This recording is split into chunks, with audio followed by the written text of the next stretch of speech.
여러분, 지금 이 순간에도 우리나라 성인 10명 중 4명이 평생 한 번 이상 방광염을 겪는다는 사실을 알고 계십니까?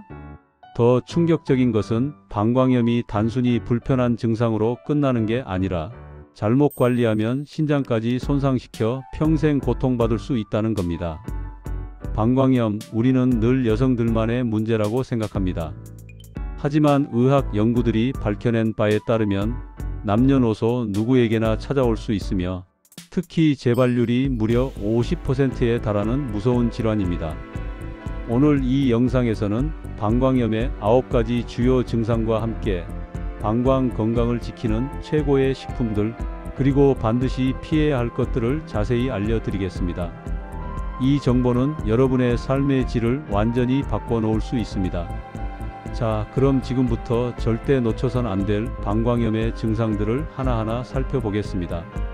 첫 번째로 말씀드릴 증상은 소변을 볼 때 느껴지는 자결감이나 통증입니다. 여러분은 믿으시겠습니까? 화장실에서 소변을 보는데 마치 뜨거운 불덩이가 지나가는 것 같은 통증이 바로 방광 내벽에 세균이 침투했다는 명확한 신호라는 사실을요. 우리는 늘 이렇게 생각합니다. 물을 적게 마셔서 그런가 보다, 너무 오래 참아서 그런가 보다, 한두 번은 그럴 수 있지라고요. 그런데 말입니다. 비뇨기과 전문의들의 연구 자료를 보면 배뇨시 자결감은 방광염의 가장 전형적인 증상으로 이를 방치하면 세균이 요관을 타고 올라가 신우신염이라는 더 심각한 감염으로 이어질 수 있다고 합니다. 하지만 거의 알려지지 않은 사실은 이 통증이 단순히 물리적 자극이 아니라 대장균 같은 병원균이 분비하는 독소가 방광 점막을 직접 손상시키기 때문이라는 겁니다. 이게 어떻게 일어나는지 설명해 드리겠습니다.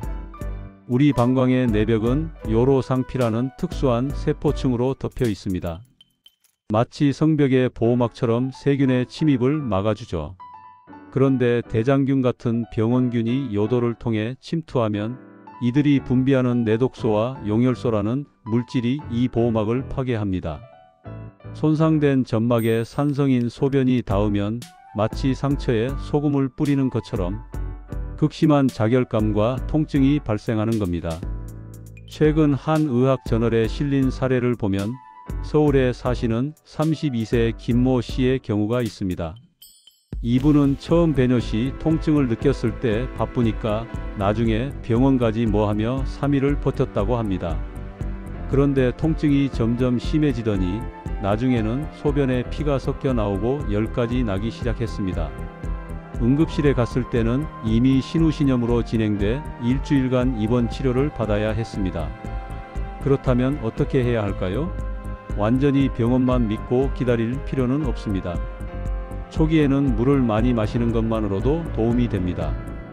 하루 2리터 이상의 물을 마시면 방광을 자주 씻어내서 세균의 수를 줄일 수 있습니다. 하지만 증상이 24시간 이상 지속되거나 심해진다면 이런 경우에는 반드시 담당 의사 선생님과 상담하시는 것이 좋습니다. 항생제 치료가 필요할 수 있기 때문입니다. 두 번째 증상, 갑자기 참을 수 없이 화장실에 가고 싶어지는 절박뇨입니다. 바로 이 증상이 단순히 많이 마셔서가 아니라 방광이 염증으로 인해 과민해진 상태라는 겁니다. 많은 사람들이 이렇게 생각합니다. 커피를 많이 마셔서 그래, 나이 들어서 그런가, 예민해져서 그런 거겠지라고요. 그런데 말입니다. 비뇨기과 연구 결과들을 보면 방광염이 있을 때 나타나는 절박뇨는 방광의 염증 반응으로 인해 방광벽이 과도하게 수축하기 때문이라고 합니다. 이게 왜 위험한지 설명해 드리죠. 정상적인 방광은 약 300에서 400ml의 소변을 편안하게 저장할 수 있습니다. 마치 풍선처럼 서서히 늘어나면서 적당한 양이 찰 때까지 기다리죠. 그런데 방광염이 생기면 염증으로 인해 프로스타글란딘이라는 물질이 과다 분비됩니다. 이 물질은 방광 근육을 과도하게 자극해서 겨우 50에서 100ml만 차도 지금 당장 배출하라 는 신호를 보내는 겁니다. 마치 고장난 경보기가 계속 울리는 것과 같습니다. 부산에 거주하시는 28세 박모 씨의 사례를 들어보겠습니다. 이분은 직장에서 중요한 회의 중이었는데 갑자기 참을 수 없는 요의가 찾아왔다고 합니다. 화장실에 가봤더니 소변은 몇 방울밖에 나오지 않았죠. 그런데 5분도 안 돼서 또 화장실에 가고 싶어졌습니다. 하루에 20번 넘게 화장실을 왔다 갔다 하면서 업무는커녕 일상생활이 불가능해졌고 결국 병원을 찾았을 때 급성 방광염 진단을 받았습니다. 이런 경우 어떻게 해야 할까요? 먼저 방광을 자극하는 음료를 피해야 합니다.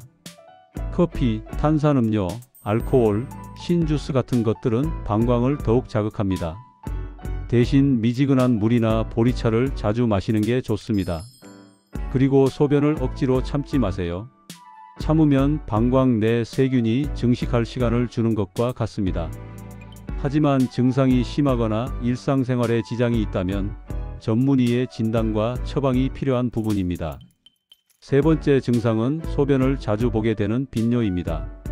충격적인 사실은 하루에 8번 이상 소변을 본다면 이미 방광에 문제가 생겼다는 신호일 수 있다는 겁니다.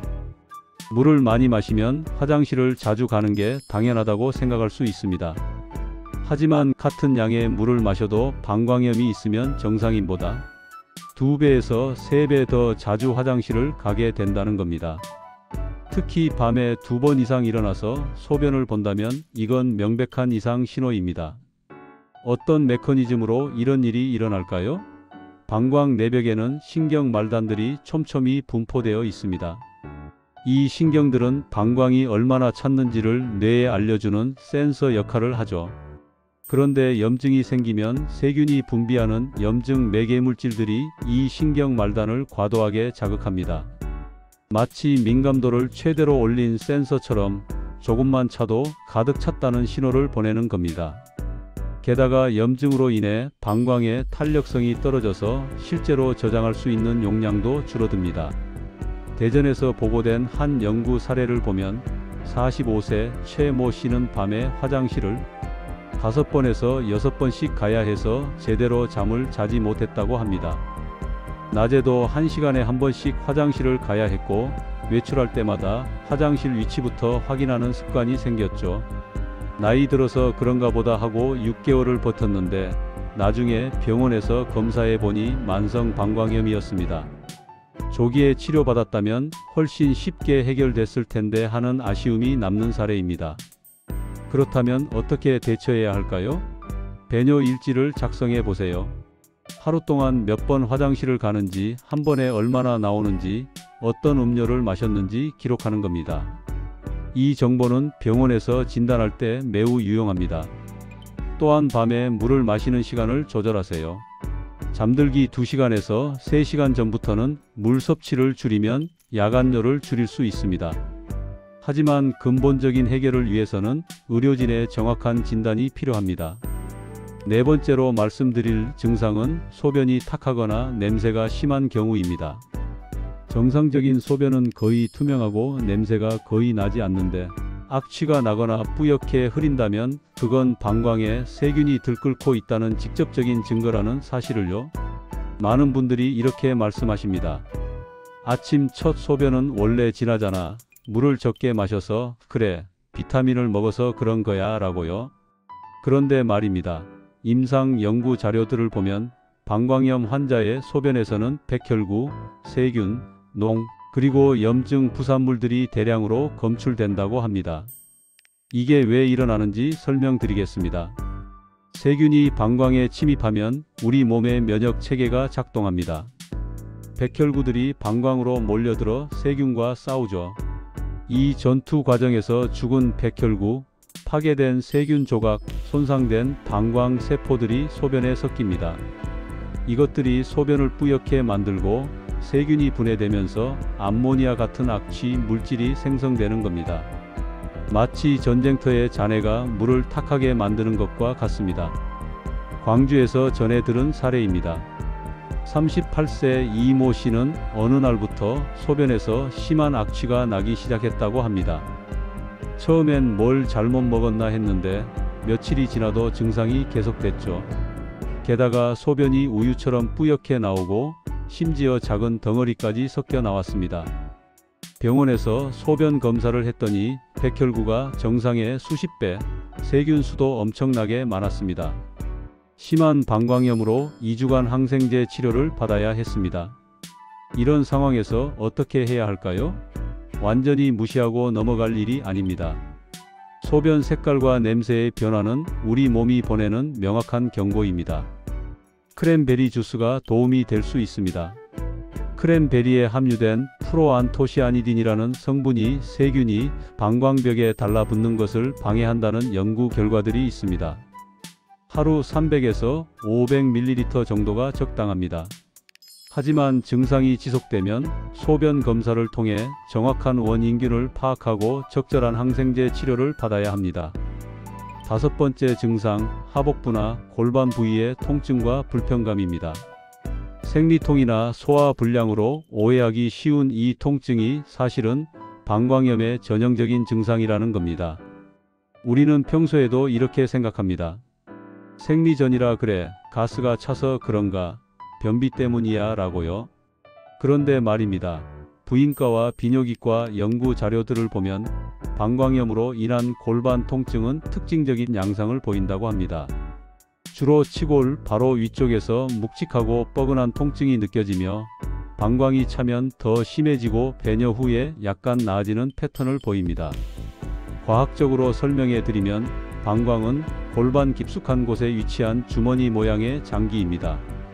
염증이 생기면 방광벽이 부어오르고 내부 압력이 증가하면서 주변 조직을 압박합니다. 또한 염증 물질들이 주변의 신경을 자극해서 지속적인 통증을 유발하죠. 마치 풍선에 물을 너무 많이 넣어서 팽팽해지고 아픈 것과 비슷합니다. 게다가 방광 주변에는 자궁, 난소, 직장 같은 다른 장기들이 가까이 있어서 통증이 넓게 퍼지는 것처럼 느껴질 수 있습니다. 인천의 한 병원에서 보고된 사례를 보면 35세 정모 씨는 몇 주째 골반 통증으로 고생했다고 합니다. 산부인과를 가니 특별한 이상 없다고 했고 내과를 가니 과민성 대장증후군 같다고 했죠. 그런데 통증이 점점 심해져서 비뇨기과를 찾았더니 만성 방광염이었습니다. 처음부터 여기 왔으면 몇 주를 고생하지 않았을 텐데 하는 후회가 남는다고 하셨습니다. 그렇다면 어떻게 구별해야 할까요? 몇 가지 특징이 있습니다. 방광염 통증은 소변을 자주 보고 싶은 느낌과 함께 나타나며 따뜻한 물주머니를 하복부에 대면 일시적으로 완화됩니다. 또한 물을 많이 마시면 통증이 약간 달라지는 양상을 보입니다. 생리통과 달리 생리주기와 무관하게 나타나고 소화불량과 달리 식사와 관계없이 지속됩니다. 정확한 진단을 위해서는 전문의 상담이 필요합니다. 6번째 증상은 소변에 피가 섞여 나오는 혈뇨입니다. 충격적인 사실은 눈에 보이는 혈뇨는 이미 방광 손상이 상당히 진행됐다는 의미일 수 있다는 겁니다. 혈뇨는 신장 결석이나 암 같은 심각한 병의 징후라고요. 물론 맞는 말입니다. 그러나 잘못 판단할 경우 방광염도 심해지면 혈뇨를 일으킬 수 있다는 사실을 놓칠 수 있습니다. 어떻게 다른지 설명해 드리겠습니다. 방광염으로 인한 혈뇨는 대부분 배뇨 끝 무렵에 나타나며 선홍색이나 분홍빛을 띱니다. 이는 염증으로 손상된 방광 점막의 모세혈관에서 출혈이 생기기 때문입니다. 방광 내벽은 얇은 혈관들로 가득한데 세균의 독소와 면역 반응으로 인해 이 혈관들이 터지는 겁니다. 마치 입안에 염증이 생겼을 때 잇몸에서 피가 나는 것과 비슷한 원리입니다. 대구에서 접한 사례입니다. 29세 강모 씨는 어느 날 소변이 붉은색으로 나와서 깜짝 놀랐다고 합니다. 설마 암은 아니겠지 하는 공포에 사로잡혔죠. 급히 병원에 갔더니 심한 출혈성 방광염이었습니다. 며칠 전부터 있던 배뇨 시 통증을 무시하고 계속 일을 하다가 증상이 악화된 경우였습니다. 다행히 적절한 항생제 치료와 충분한 수분 섭취로 2주 만에 완전히 회복했습니다. 어떻게 대처해야 할까요? 혈뇨가 보이면 당황하지 말고 즉시 병원을 찾아야 합니다. 간단한 소변 검사만으로도 원인을 파악할 수 있습니다. 병원 가기 전까지는 물을 많이 마셔서 방광을 계속 씻어내는 것이 좋습니다. 하지만 절대 자가 진단하거나 치료를 미루지 마세요. 혈뇨는 다양한 원인이 있을 수 있으므로 전문의의 정확한 진단이 반드시 필요합니다. 7번째로 말씀드릴 증상은 발열과 오한입니다. 여러분은 믿으시겠습니까? 방광염에 열이 난다는 건 세균이 신장으로 올라갔다는 위험 신호일 수 있다는 사실을요. 많은 사람들이 이렇게 반응합니다. 감기에 걸렸나봐, 몸살인가, 과로해서 그래라고요. 그런데 말입니다. 비뇨기과 전문의들의 임상 경험을 보면 단순 방광염은 보통 열이 나지 않습니다. 38도 이상의 고열이 난다면 감염이 위로 퍼져서 신우신염이 됐을 가능성이 높다고 합니다. 이게 왜 위험한지 말씀드리죠. 방광과 신장은 요관이라는 가느다란 관으로 연결되어 있습니다. 정상적으로는 소변이 신장에서 방광으로만 한 방향으로 흐릅니다. 그런데 방광염이 심해지면 방광 내 압력이 높아지고 방광에서 증식한 세균들이 역류해서 요관을 타고 신장까지 올라갈 수 있습니다. 신장은 혈액을 거르는 중요한 장기라서 혈류가 풍부한데 여기에 세균이 침입하면 균이 혈액으로 들어가 폐혈증까지 일으킬 수 있습니다. 이때 우리 몸은 전신염증 반응을 일으키며 고열과 오한이 나타나는 겁니다. 울산에서 보고된 연구 사례가 있습니다. 42세 윤모 씨는 배뇨 시 통증이 있었지만 바쁘니까 나중에라며 3일을 버텼습니다. 그런데 갑자기 39도가 넘는 고열과 함께 심한 옆구리 통증이 시작됐죠. 응급실에 실려갔을 때는 급성 신우신염으로 진단됐고 항생제 정맥 주사를 맞으며 일주일간 입원해야 했습니다. 조금만 더 늦었다면 폐혈증으로 생명이 위험할 수도 있었던 상황이었습니다. 그렇다면 어떻게 확인해야 할까요? 배뇨 증상과 함께 38도 이상의 열이 나거나 옆구리나 등 쪽에 통증이 있거나 오한으로 몸이 떨린다면 즉시 응급실로 가야 합니다. 이건 더 이상 집에서 관리할 수 있는 단계가 아닙니다. 신속한 항생제 치료가 필요하며 경우에 따라서는 입원 치료가 필요할 수 있습니다. 이런 경우에는 반드시 전문의의 진단과 처방이 필요한 부분입니다. 8번째 증상, 배뇨 후에도 개운하지 않고 잔뇨감이 남는 현상입니다. 이 증상이 방광이 제대로 비워지지 않아서가 아니라 염증으로 인한 착각일 수 있다는 겁니다. 우리는 이러한 증상을 나이 들어서 방광 기능이 약해졌나, 전립선 문제인가, 방광이 제대로 수축하지 못하는 거야 라고 생각할 수 있습니다. 그런데 말입니다. 의학 연구들을 보면 방광염 환자의 대부분은 실제로는 방광이 완전히 비워지는데도 잔뇨감을 느낀다고 합니다. 과학적으로 설명하자면 방광 내벽에 염증이 생기면 신경 말단들이 비정상적으로 예민해집니다. 실제로는 방광이 비었는데도 이 과민해진 신경들이 계속 아직 차 있다는 잘못된 신호를 뇌에 보내는 겁니다. 마치 고장난 센서가 잘못된 정보를 전달하는 것과 같죠. 게다가 염증으로 부어오른 방광벽이 수축할 때 정상적으로 수축하지 못해서 방광 안에 미세한 주름들이 생기고 그 안에 소량의 소변이 고이면서 불편감을 유발할 수 있습니다. 제가 알게 된 전주의 51세 한모 씨 사례를 보면 이분은 화장실에서 나온 지 5분도 안 돼서 또 가고 싶어졌다고 합니다.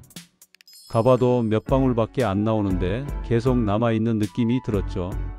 혹시 전립선 비대증인가 걱정하며 비뇨기과를 찾았는데 검사 결과 전립선은 정상이고 방광염이었습니다.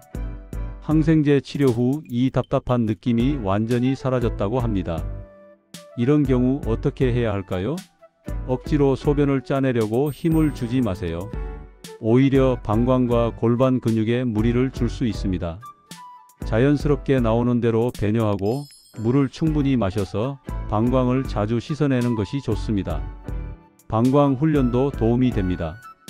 소변이 마려울 때 5에서 10분 정도 참았다가 화장실에 가는 훈련을 반복하면 방광의 감각이 정상화될 수 있습니다.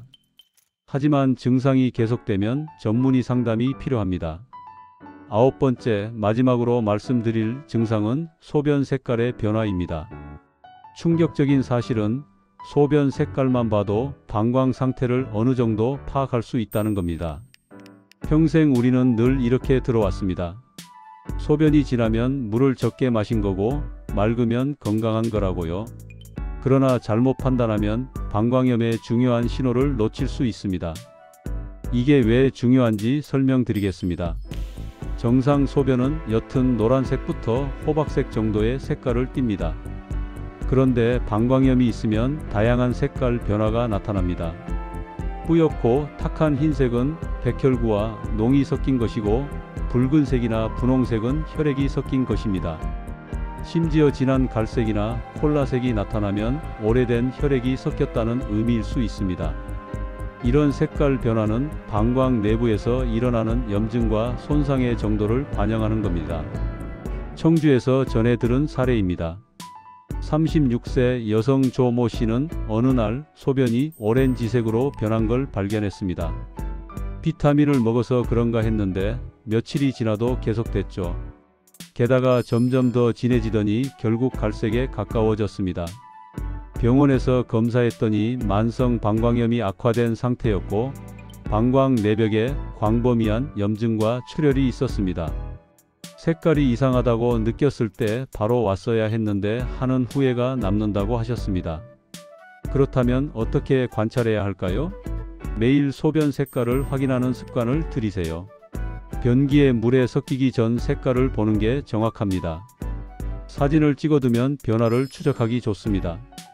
정상적인 색깔은 레모네이드에서 사과 주스 정도의 색입니다. 이보다 진하거나 붉거나 탁하다면 주의가 필요합니다. 특히 다른 증상들과 함께 나타난다면 반드시 병원을 찾아야 합니다. 여기까지 방광염의 9가지 주요 증상을 살펴봤습니다. 그런데 여러분, 증상을 알았다고 해서 끝이 아닙니다. 이제부터는 방광 건강을 지키고 회복하는 데 도움이 되는 최고의 식품들과 실천 방법을 말씀드리겠습니다. 지금부터는 방광 건강을 위한 구체적인 실천법 3가지를 말씀드리겠습니다. 첫 번째 실천 방법, 크랜베리를 규칙적으로 섭취하세요. 크랜베리는 방광 건강을 위한 최고의 식품으로 알려져 있습니다. 여러 연구 자료들을 보면 크랜베리에 함유된 프로안토시아니딘 PAC라는 성분이 대장균이 방광벽에 달라붙는 것을 방해한다고 합니다. 어떻게 작용하는지 설명드리면 대장균은 방광 점막에 달라붙기 위해 표면에 작은 돌기들을 가지고 있습니다. 마치 벨크로처럼 표면에 들러붙는 구조죠. 그런데 프로안토시아니딘은 이 돌기들을 무력화시켜서 세균이 미끄러져 나가게 만듭니다. 하버드 의대 연구에 따르면 크랜베리를 꾸준히 섭취한 그룹이 그렇지 않은 그룹보다 방광염 재발률이 약 30에서 40% 낮았다고 합니다. 구체적인 섭취 방법을 말씀드리면 100% 크랜베리 주스를 하루 300에서 500ml 정도 마시는 게 좋습니다. 단, 설탕이 많이 든 제품은 피하세요.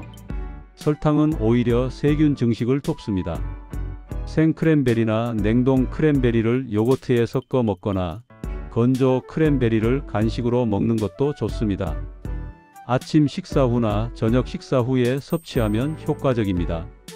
하지만 와파린 같은 혈액응고억제제를 복용 중이라면 크랜베리가 약물과 상호작용할 수 있으므로 반드시 담당 의사 선생님과 상담 후 섭취하세요. 두 번째 실천 방법, 물을 충분히 마시되 올바른 방법으로 마시세요. 대한민요기과학회 자료에 따르면 하루 2에서 3리터의 물을 마시는 것이 방광염 예방과 치료에 매우 효과적이라고 합니다. 왜 이게 중요할까요? 물을 많이 마시면 소변량이 늘어나고 방광을 자주 비우게 됩니다. 이는 마치 강물이 흐르면서 바닥에 이물질을 쓸어내는 것처럼 방광 내 세균을 지속적으로 씻어내는 효과가 있습니다. 연구에 따르면 물 섭취량을 늘린 여성들은 방광염 발생률이 48% 감소했다고 합니다. 구체적인 실천 방법을 말씀드리면 아침에 일어나자마자 미지근한 물 한 잔을 마시세요. 밤새 농축된 소변을 희석시키는 효과가 있습니다. 식사 30분 전후로 물을 마시고 2시간에서 3시간마다 한 잔씩 규칙적으로 마시는 게 좋습니다. 단, 잠들기 2시간에서 3시간 전부터는 물 섭취를 줄여서 야간뇨를 예방하세요. 커피, 탄산음료, 알코올은 방광을 자극하므로 피하고 대신 보리차, 옥수수수염차 같은 순한차를 마시는 것도 좋습니다. 옥수수수염차는 특히 이뇨 작용과 함께 항염 효과가 있다는 연구 결과들이 있습니다. 세 번째 실천 방법, 프로바이오틱스를 섭취하세요. 최근 연구들을 보면 장내 유익균이 비뇨기계 건강에도 큰 영향을 미친다는 사실이 밝혀지고 있습니다. 과학적 근거를 설명드리면 우리 몸의 질이나 요도 주변에도 정상 세균총이 존재합니다. 특히 락토바실러스 같은 유산균은 젖산을 생성해서 pH를 낮추고 병원균이 자랄 수 없는 환경을 만듭니다. 또한 유익균이 많으면 대장균 같은 유해균이 증식할 공간이 없어집니다. 임상 연구에 따르면 프로바이오틱스를 꾸준히 복용한 그룹에서 재발성 방광염이 50% 이상 감소했다고 합니다. 구체적으로 실천하려면 락토바실러스 람노소스나 락토바실러스 크리스파투스 같은 균주가 함유된 제품을 선택하세요. 하루 1에서 2회, 식후에 복용하는 게 좋습니다. 요거트, 김치, 된장 같은 발효식품도 도움이 됩니다. 단, 항생제를 복용 중이라면 프로바이오틱스는 항생제 복용 2시간에서 3시간 후에 먹는 게 좋습니다. 항생제가 유익균까지 죽일 수 있기 때문입니다. 추가로 도움이 되는 식품들을 말씀드리면 마늘은 강력한 항균 작용을 하는 알리신 성분이 있어 방광 감염 예방에 좋습니다. 하루 하나에서 2쪽을 생으로 먹거나 요리에 넣어 드세요. 블루베리도 크랜베리와 비슷한 효과가 있습니다. 파슬리는 천연 이뇨제로 작용하며 차로 끓여 마시면 좋습니다. 호박씨는 방광 근육을 강화하는 데 도움이 되며 하루 한 줌 정도가 적당합니다. 반대로 피해야 할 것들도 있습니다. 커피, 홍차, 탄산음료는 카페인이나 탄산이 방광을 자극합니다. 술은 이뇨 작용을 해서 탈수를 유발하고 방광을 자극합니다. 맵고 자극적인 음식, 인공 감미료, 초콜릿도 방광 증상을 악화시킬 수 있습니다. 완전히 끊을 필요는 없지만 증상이 있을 때는 최대한 피하는 게 좋습니다. 생활 습관도 중요합니다. 소변을 참지 마세요. 2시간에서 3시간마다 규칙적으로 화장실을 가는 습관을 들이세요. 성관계 전후에는 반드시 청결을 유지하고 특히 성관계 직후에는 소변을 봐서 요도로 들어갈 수 있는 세균을 씻어내세요. 속옷은 통풍이 잘 되는 면 소재를 선택하고 너무 꽉 끼는 바지는 피하세요. 여성의 경우 앞에서 뒤로 닦는 습관을 들여서 대장균이 요도로 이동하는 것을 막으세요. 여러분, 오늘 제가 말씀드린 9가지 증상과 3가지 실천 방법을 꼭 기억하세요. 방광염은 흔한 질환이지만 제대로 관리하면 충분히 예방하고 치료할 수 있습니다. 가장 중요한 건 초기 증상을 놓치지 않고 적절히 대처하는 겁니다. 혹시 지금 이 영상을 보시면서 나한테 해당되는 증상이 있는 것 같은데 하는 생각이 드신다면 주저하지 마시고 병원을 찾으세요. 괜찮겠지, 시간 지나면 나아지겠지라는 생각이 가장 위험합니다. 방광염은 조기에 치료하면 3에서 5일 안에 완전히 나을 수 있지만 방치하면 만성화되거나 신장까지 손상시킬 수 있습니다. 또한 방광염은 재발이 잘 되는 질환입니다.